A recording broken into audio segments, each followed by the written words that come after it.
Alors, la question suivante, c'est de montrer que P est une projection de R3. Vous n'êtes pas censé en L1 connaître la définition, mais ça peut être bien maintenant de commencer à l'apprendre. Elle sert beaucoup en L2. Une projection en algèbre linéaire, c'est une application linéaire, un endomorphisme, et qui vérifie P rond P égale P. Alors, on parlera de projection de E si c'est un endomorphisme de E. Vous voyez, il faut que la composée soit définie. Donc, c'est important que ça soit un endomorphisme. Comment montrer que P rond P égale P? On peut bien sûr penser aux formules, mais on peut aussi penser à la correspondance matricielle, puisqu'on a une matrice de P.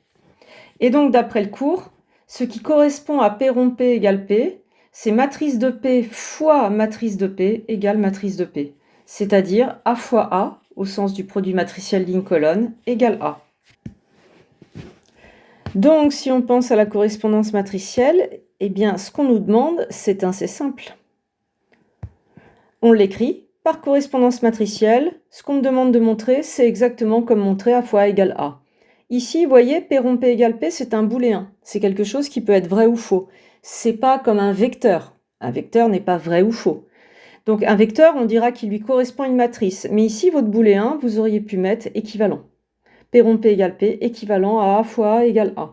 En termes de rédaction mathématique, c'est bien d'en avoir conscience. Et après, il n'y a plus qu'à calculer. Je vous fais grâce du calcul. Ce qui est bien ici, si vous êtes amené à rédiger en examen un exercice comme ça, c'est de montrer à votre correcteur que vous avez au moins fait un calcul, parce qu'en fait, vous savez qu'il vaut trouver A fois A égale A, donc vous pouvez tricher. Donc ce qu'il faut, c'est montrer que, par exemple, ce coefficient-là, vous savez comment faire pour le calculer. C'est cette ligne fois cette colonne. Et comme ça, on vous croit. Et après, vous concluez, j'observe ainsi, A fois A égale A. Donc P rond P égale P. Ce qui termine cette question. Et je propose de nous retrouver pour la dernière vidéo qui va peut-être être un petit peu plus longue.